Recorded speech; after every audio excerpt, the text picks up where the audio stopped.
Ladies and gentlemen, welcome to Magic Software Enterprise 2020 third quarter financial results conference call. At this time, all participants are present in a listen-only mode. A brief question and answer session will follow the formal presentation. For operator assistance during the conference, please press *0. As a reminder, this conference is being recorded.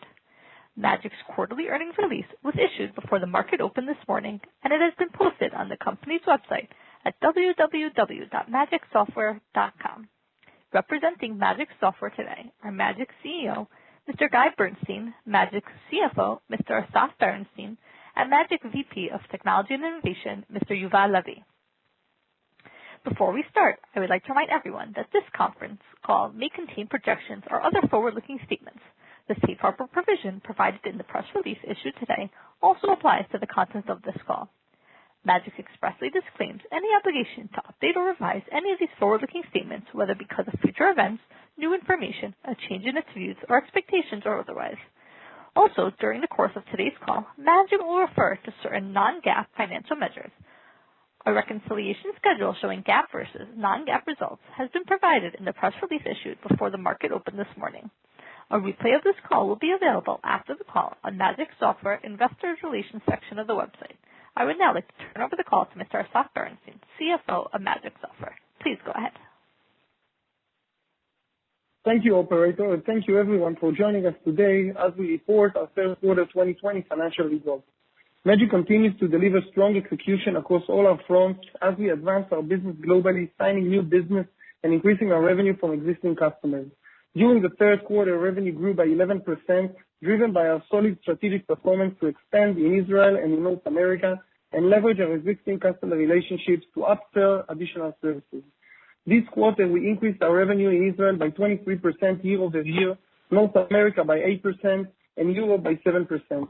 These results were driven by the expansion of work for our existing customers and the addition of new ones during the quarter, and demonstrate our ability to deliver our software solution and services to our existing customers and close new deals alongside our continued solid execution of our priorities of top-line growth despite the continued global impact of the COVID-19 on business decision-making. Overall, COVID-19 continues to leave only a small impact over our business results. As we prioritize our performance, we continue to work closely with our large customer base, supporting them in their daily challenges that they face. As markets are trying to normalize after the initial impact of COVID-19, we see that the current business disruption related to the pandemic pushes organizations to embrace profound digital transformation, to migrate from legacy systems to modern, flexible, on-premise or cloud-based solutions, as well as the need for meeting customers' expectations for digital and more personalized experience while improving their operation efficiency. This alone is driving future opportunities for Magic Software as our business is benefiting from these global trends that are driving our growth. Unlike during the first wave of COVID-19, with the second wave now hitting the main markets in which we operate, we experience much less uncertainty from our customers and rarely come across customers taking sudden decisions to stop or reduce project activity, as we witness a solid demand for new projects and expansion of existing projects in much more normal fashion. From Magic's point of view, our direct customer relations as well as our trusted advisor approach have been a beneficial aspect of our business model, especially in this challenging business environment, as we help our customers address their new and unique challenges. In return, this helps us secure our repeating revenues while increasing sales within our existing customer base, delivering additional services to enable our customers' growth and success. While there continues to be near-term uncertainty from COVID-19, we remain focused on execution, and for the remainder of 2020, I'm pleased to say that deliverables to our existing customers remain on track. We will continue to grow where we have already landed and leverage our investments. We continue to see the growth in sales to our existing customers, which proves the viability of our position as a one-stop shop for the SMB market with enhanced products and services. Solid demand for our offerings with high repeating revenue and a solid balance sheet positions us for success in this challenging environment. We continue to seek business growth organically and through M&A, while we seek further opportunities to increase operating efficiencies and improve margins. We are confident that as the global economy recovers, Magic Software will emerge stronger and well positioned for the continued growth. Turning now to our third quarter business performance, I will now review our non-GAAP results, followed by comments on the balance sheet, cash flow, and end with our outlook for the remaining of 2020.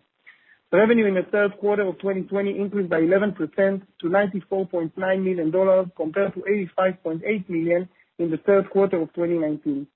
Looking at the geographical breakdown of our revenues during the third quarter, North America accounted for 46% of total revenues, Israel 42%, Europe 8%, and APAC and the rest of the world accounted for 4% of our third quarter revenue.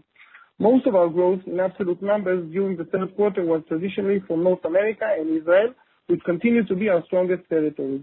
North America accounted for 30% of our growth in the third quarter, and Israel accounted for 65%. For the 9-month period, North America accounted for 41% of our growth in the third, and Israel accounted for 65%. Turning now to profitability, our non-GAAP gross profit for the third quarter of 2020 was $30.7 million, up approximately 6% compared to $28.9 million in the third quarter of last year.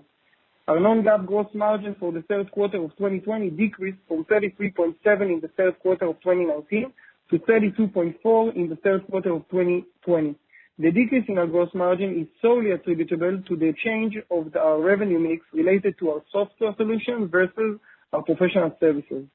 The breakdown of our revenue mix for the 9-month period of 2020 was approximately 24% related to our software solutions and 76% related to our professional services, compared to 26% related to our software and 74% related to our professional services in 2019 as a whole, and 25% related to our software solution and 75% related to our professional services during the third quarter of 2019. The breakdown of our gross profit mix for the 9-month period of 2020 was approximately 50% related to our software solution and 50% related to our professional services, the same as in 2019 as a whole. Moving to operational costs. R&D expenses on a non-GAAP basis in the third quarter of 2020 totaled $3.1 million, same as in the respective quarter, and compared to $2.8 million in the previous quarter. SG&A expenses on a non-GAAP basis in the third quarter of 2020 totaled $13.4 million, compared to $14.1 million in the same quarter of last year, and $11.4 million in the previous quarter. The increase in our SG&A expenses versus the second quarter of 2020 is attributable to cost-cutting measurements taken with respect to the COVID-19 business disruption during the second quarter, and as we move back to more normalized business environment, we reduce savings to support our growth.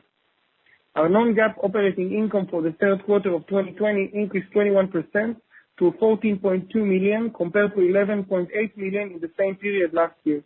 This reflects an operating margin of 14.9% for the third quarter of 2020 compared to 13.7% in the third quarter of 2019 and 14.1% in the second quarter of 2020. Our non-GAAP tax expenses this quarter totaled $3 million compared to a tax expense of $1.4 million in the third quarter of 2019. Our effective tax rate for the 9-month period of 2020 was 18% compared to 19% recorded in the 2019 as a whole. We expect our effective tax rate in 2020 to be in the range of 19 to 21%. Our non-GAAP net income for the third quarter increased 17% to $9.5 million or 19 cents per fully diluted share compared to $8.1 million or 17 cents per fully diluted share in the same period last year. Turning now to the balance sheet.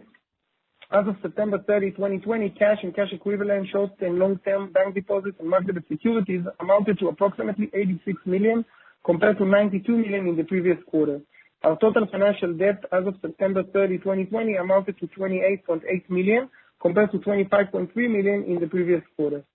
From a cash flow perspective, we generated $13.3 million from operating activities in the third quarter, which were offset mostly by $8.6 million or 17.5 cents per share related to dividend distribution to shareholders with respect to the first half of 2020, $2.3 million related to dividend distribution to non-controlling interest, and $10.8 million related to M&A activities. We continue to have high conversion from net profit to cash flow from operating activities. Third quarter represents 90% conversion, and the accumulated last 9 months represent 103% conversion rate from net profit to adjusted operating cash flow. In closing, I would like to turn now to our guidance for 2020. The global economy experienced significant disruption from COVID-19, and we have managed the pandemic's effects for both our employees and our customers worldwide. That said, our business model has shown its resilience in its challenging environment. From an operational perspective, we are a software company, which fortunately allows us to reasonably work from home or from client site. As a result, we have a very high visibility of our revenue stream from existing customers. These factors give us confidence for the remainder of the year, and we are raising our 2020 full-year revenue guidance, which we expect to be in the range of $358 million to $365 million on a constant currency basis, reflecting an annual growth rate of 9.9 to 11.5% year-over-year, as compared to our prior range of $350 million to $360 million, overall increasing the midpoint of our guidance by 1.8%. With that, I will now turn the call over to operator for questions. Thank you. Ladies and gentlemen, at this time, we'll begin the question and answer session. If you have a question, please press star 1. If you wish to cancel your request, please press star 2. If you are using speaker equipment, kindly lift the headset before pressing the numbers. Your questions will be pulled in the order they are received. Please stand by while we pull for your questions. The first question is from Tavi Rosner of Barclays. Please go ahead. Hi, good afternoon. Thanks for taking my questions. First, I just wanted to touch on guidance. So your updated guidance kind of imply flat Q4 in terms of revenue, or roughly 4% year over year in Q4. So I'm just wondering if you guys are being conservative, or if you are expecting some kind of slowdown in Q4 compared to Q3.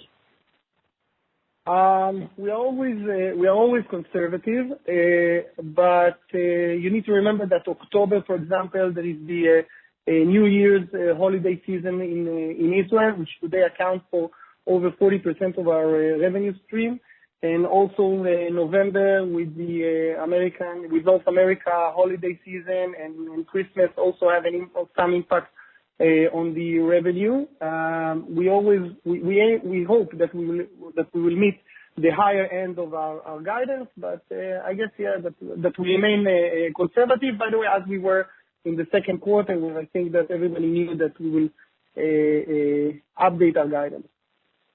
That's helpful. And then I just wanted to talk about your customers a little bit. So where do you see most of the demand coming from in terms of vertical? And conversely, which vertical are kind of pushing back in terms of budget during the Corona time? Like what's driving most of the business at the moment? I think that Magic is today very oriented to the healthcare sector, to the financial sector, to the defense sector. We are also oriented a little bit to the telecom sector, which a little bit impaired our results this year. We expected it to be much better, and we saw a slight recovery during the third quarter. So in defense, we see a solid demand. I think that all of these sectors, the financial sector, the defense, and the healthcare sector are the ones that were the minimum, hit from the COVID-19. You need to remember that the financial district, works, invests a lot of money in order to update their legacy system. We have tens of Kabul people working on Israeli banks and Israeli insurance companies and credit card companies to update their legacy system. Same with startup. Every startup in Israel that today we see it and we feel it, that every startup in Israel that starts to generate revenues and start to grow its business in everything that goes around the big data and cloud services, they know our name and they approach us. And with that, we manage also to grow our business. Same with the healthcare, CVS, the two Israeli biggest, the largest healthcare providers are also in the midst of investment due to the COVID-19 and handling the winter, which also contributed to our business. So all of that, are the drivers for the increase in our activity. And I'm sure that they will also continue in 2021. Thank you, Asaf. That's helpful. And maybe a last one, if I may, on the M&A. So you reiterated your commitment to future acquisitions. Have you guys seen anything relevant lately in the pipeline, and perhaps valuations are too high, or there's a lot of competition for kind of trophy assets? Any color you could add? Yeah, I will answer that, Asaf. Yes, we do have a lot of transaction in the pipe. Most of them are rather very small companies. As you know, we don't work through bankers. Most of the businesses we acquire are coming via our businesses, the branches around the world, and therefore they are way more conservative in the way we do it because, we are talking about companies that we know, companies that we compete with. But, the disadvantage is that most of them are rather small, so this is how we do it. Still, we are looking for the one which is like a game changer. Apparently, prices are pretty high, but we're still looking. Right. That's helpful. Thanks, Guy and Asaf. The next question is from Maggie Nolan of William Blair. Please go ahead. Hi, congrats on the strong quarter. I'm sensing some kind of preliminary optimism on 2021. Can you maybe give us some preliminary thoughts just based on the conversations you've had with clients around, what they're seeing in terms of their budgets for 2021 and how that may translate into your outlook for both software and services? Okay, go ahead, Guy. Sorry. Yeah. So I would probably say that, in the sectors we work in, like, the healthcare is definitely, they all have like lots of plans for 2021. About the financial sector, they always have plans and they always invest. So we're trying to, expand as much as we can within the existing customers and, of course, to gain some more new logos. So all in all, currently, they all are pretty positive about 2021. Yet to be seen. We are not sure where this whole pandemic is going to.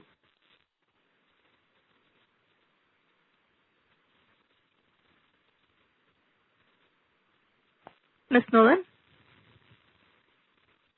Ladies and gentlemen. Thank you. I do have a follow-up. So for this quarter, the September quarter, can you give us a little more detail on the new client additions and kind of the breakout of the growth coming from new clients versus your existing client base? Thank you.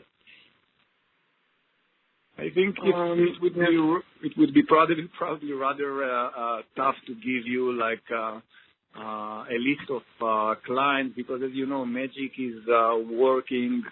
The deals. Most of the deals are rather small deals in the range of like a few tens to a few $100,000, and therefore there is no significant client that is making a strong impact in the quarter. So it's probably between a few tens of clients. We definitely see the expansion in the healthcare and in the financial sector. Okay. Thank you for taking my question. Thank you. The next question is from Kevin Dede of H.C. Wainwright. Please go ahead. Good morning, gents, or afternoon over there.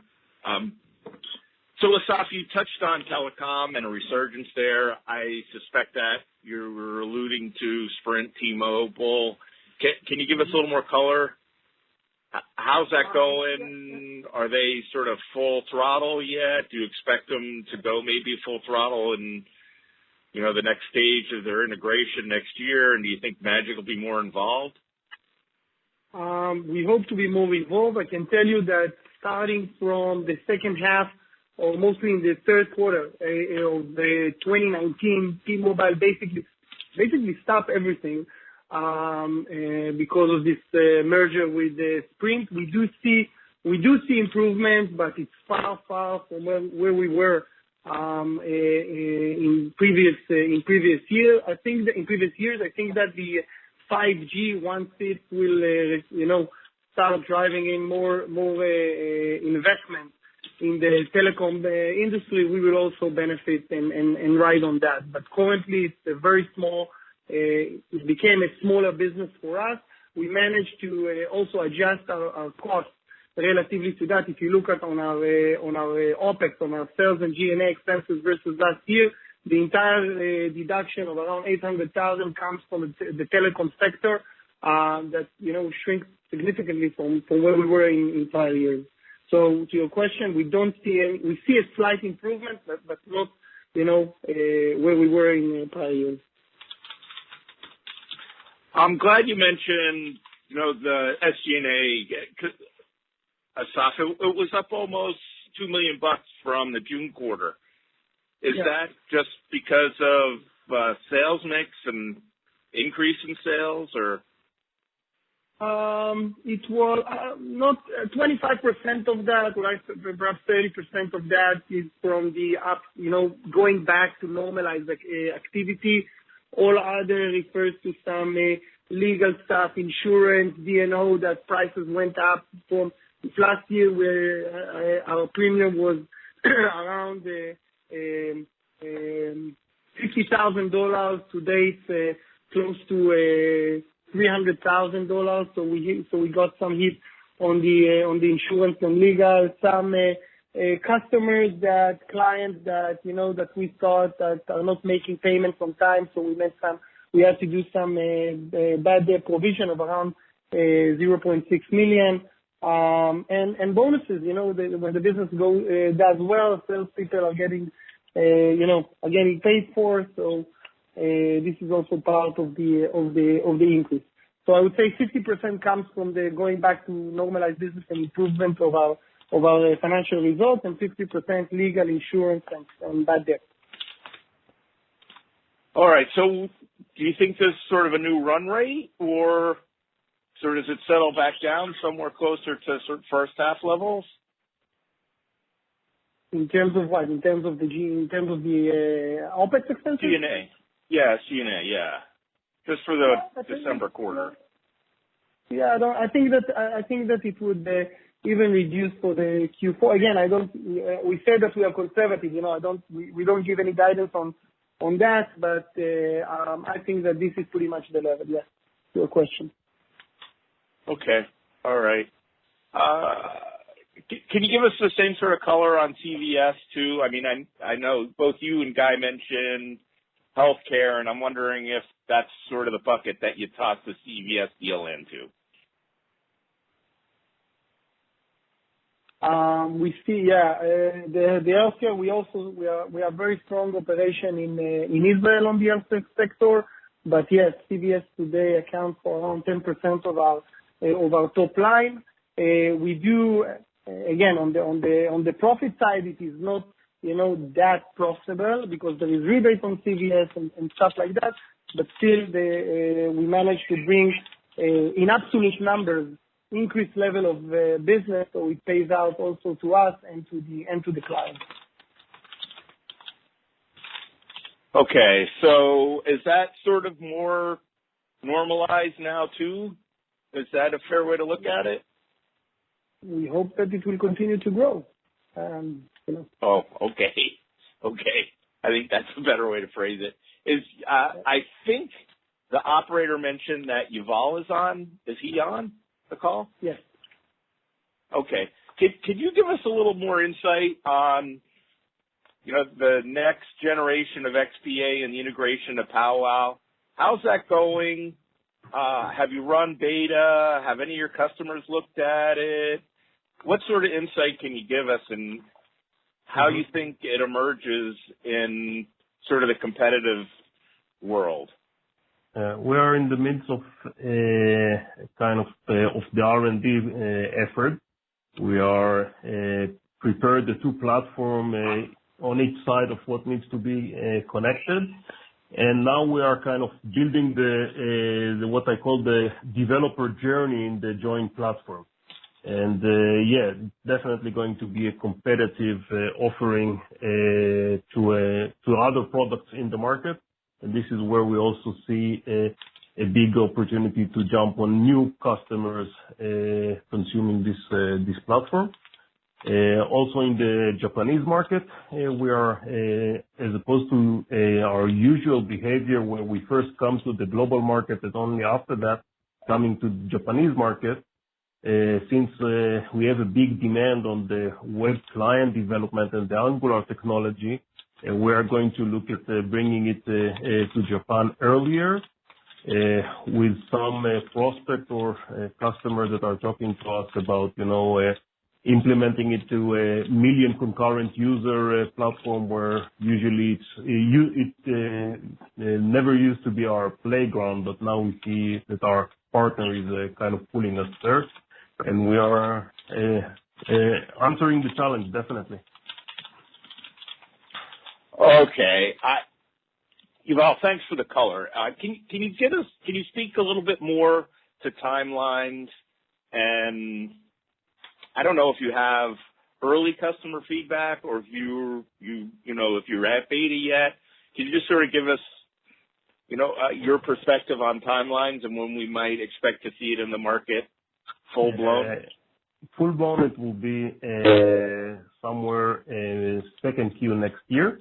Okay. The idea is to start having the kind of design partners that are working with us or our early adopter beta sites mid of Q1 around February, and then started taking us to customer mid of Q2 with doing the full blown marketing and global availability beginning of half two.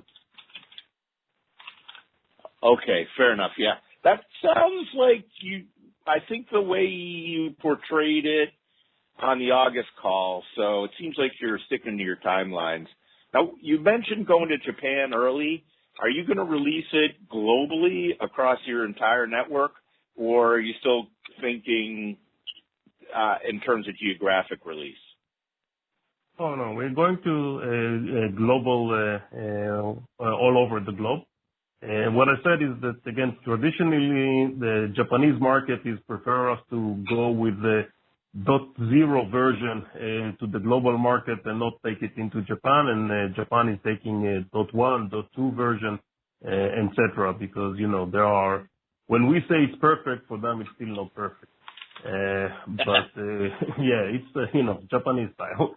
But again, we have such a huge demand from the community that we're going to kind of put an extra effort with the Japanese branch in order to shorten the gap between the global availability of the rest of the world and Japan, only to be between weeks to a month or two, not more than that. Okay. On the development side, if I understand correctly, you've got developers in Israel and then somewhere in Central Europe too. So I imagine it's a combined team effort. Are you having any trouble finding the resources that you need to stay on track? Not really, because again, I think we can say that we had and we overcome it by actually merging the existing team to the new team. So we are working with part of the people the technical people in the US that came with Powwow, the team in the Ukraine that we have in St. Petersburg, but also a big team in India that we are shifting from our existing R&D of XPA and pulling them to Powwow technology, which again, they're going to be merged as one technology. So we managed to overcome the challenge of bringing new talents, and this time of the COVID-19, with actually shifting a little bit focus of our other products internally. Okay. Thanks, Yuval. Asaf, can you give us it seems like Israel's really bouncing back, and I think the big question in my mind is how many of your consultants are actually going on site versus working remotely. Did that change at all in the September quarter? I know when we talked about it in August, it seemed to me that most of your guys were still remote. But I know this pandemic has really intensified, and I'm just wondering if it's sort of changed your operating perspective at all. Of course, it changed our operating operative, let's say. Most of our people are working from home. We are now doing the call from home, except for the defense sector when we must, due to security reason, have our people either on site or in our offices. Most of all other people are working from home. First, most and foremost, because we don't want to have a situation when one gets infected or tested positive and everybody else needs to go home or are infected themselves. So this is something that surely has changed, and I don't think that it is, for the short run, is not going to change back. Israel, you need to remember, is still on the second phase of going back to normal. So we went into a shutdown, and we are now gradually only getting out of the shutdown, and people are also saying back that the government now also is saying back that they want to do another curfew, stop everything 7:00 p.m. So yeah, we changed it. We moved to smaller offices where we could, by the way, and you also see it on our margins. It's more difficult, by the way. The problem with that is that we trying to cope because we have very gifted people, and you want to continue having them, relate to the business. And once they're working from home, they are losing some of their DNA with the business. So to keep them, identified with the magic way, and it's something that for us is now more challenging. Something that we didn't handle until today because everybody worked together and there was like a camaraderie feeling. Yeah, no, understood. I think all businesses are facing that, company culture issue. I know we are. I haven't been in our New York office since March. I guess, my question was really whether or not things have changed from the second quarter, and I guess they haven't, right? You're still maintaining the same sort of operating conditions with everybody working from home. Yes. What changed is that the atmosphere with the clients. The clients are now more willing. You don't hear people are saying, let's stop projects or let's reduce the capacity. This is what has changed from the client side. Kevin, I think from the second quarter, the clients understood that this is basically the new reality. So if at the second quarter we face some pushbacks on new projects, it's not the case anymore. Well, yeah, obviously, Guy, I think you did a great job. Sales were up 10%, almost 10% sequentially. So clearly, what you said in August stands true, right? Because you said that, you said your clients aren't really holding back. So, congratulations on the quarter. Thank you very much for taking my question.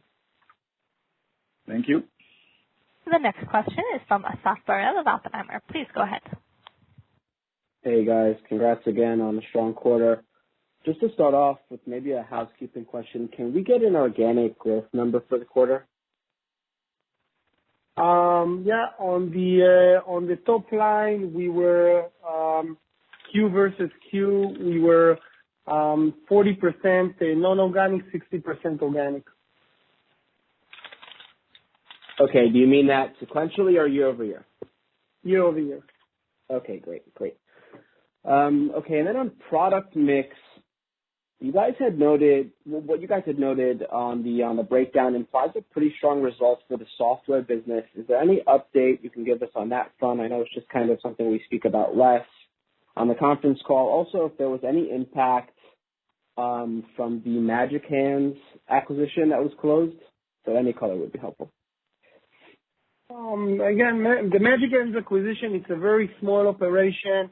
It's a company that does a little bit under 2 million euros a year. The logic behind the acquisition was to bring in around 20 magicians and bringing a partner that has some kind of they have an application built using the magic tool, but take the management in, take the magicians in, and upgrade our Dutch activity, our Dutch branch, following the retirement of one of the managers there, the branch manager there. So that was the logic behind it. It's not material in terms of our business. It is material in terms of our prospect from the Dutch market.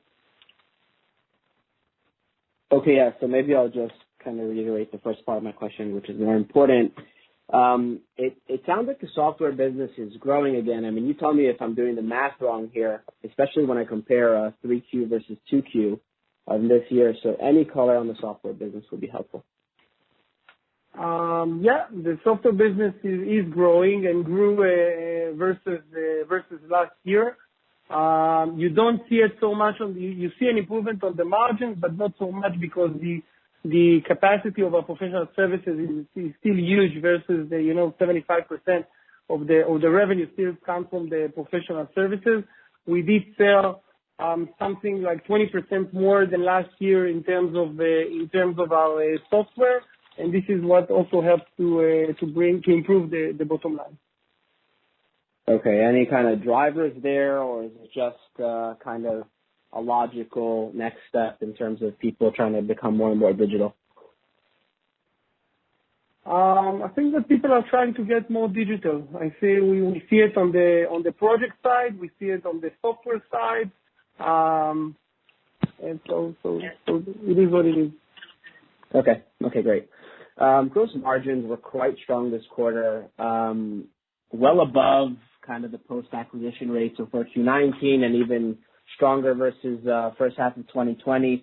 Any one-time effects here? Can we actually expect this kind of number to continue, or do we need to take it back down moving forward?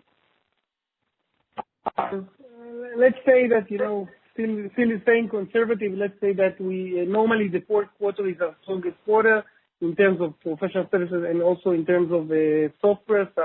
So I hope, I don't expect any significant changes for this year. For next year, first of all, because of the type of prospect that we have on the M&A side, I would assume that Magic should range between the 31.5 to 32.5% on the gross profit.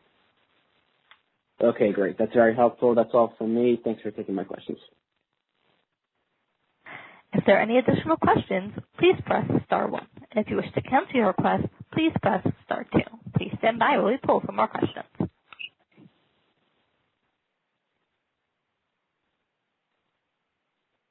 There are no further questions at this time. Mr. Bernstein, would you like to make your concluding statement? So thank you, everyone, for joining our call this quarter. And we definitely hope to bring you some more good news next quarter. Thank you very much.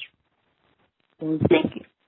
This concludes the Magic Software Enterprise Ltd. third quarter 2020 results conference call. Thank you for your participation. You may go ahead and disconnect.